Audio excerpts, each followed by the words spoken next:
కేసి చూశాడు. ఆమె వీపు మీద చేయి వేసి, రమా అని మృదువుగా పిలిచాడు. ఆమె మాట్లాడలేదు.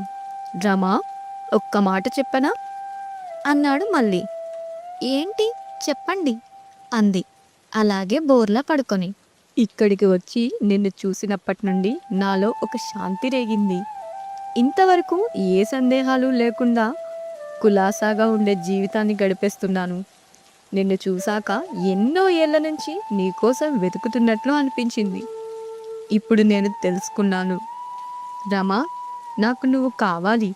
రమ ఏడుపాపింది. లేచి కళ్ళు తుడుచుకుంటూ ఆశ్చర్యంగా అతని చూసింది. మనకు ఒక ప్రశాంతమైన జీవితం కలుగుతుందని ఆశగా ఉంది. నేను నిన్ను ప్రేమిస్తున్నాను రమా. నిజంగానా? నమ్మలేని కళ్ళతో అడిగింది రమ. నిజం, నన్ను నమ్ము రమా. నిన్ను పెళ్లి చేసుకుంటాను. నీకిష్టమేనా మరి? బర్మా, సింగపూర్ ఎక్కడికి వెళ్ళరా? వెళ్ళను, నువ్వు నా భార్య అయితే.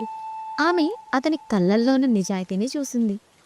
ఆనందం ఎక్కడి నుంచో వచ్చి ఆమె ముఖాన్ని కౌగలించుకుంది. ఆమె కళ్ళు పెద్దవై ప్రకాశించాయి. ఒక్కసారిగా నవ్వింది. అతన్ని ఒడిలోకి లాక్కొని అతని శిరస్సు మీద, బుగ్గల మీద, పెదాల మీద గబగబా ముద్దులు పెట్టి ఊపిరాడక, అబ్బా వద్దులు వద్దులు రమా అన్నాడు. ఆమె కిలకిలా నవ్వి మంచం మీద నుండి దిగి, ఇప్పుడే వస్తాను అని గది నుండి రివ్వున వెళ్ళిపోయింది.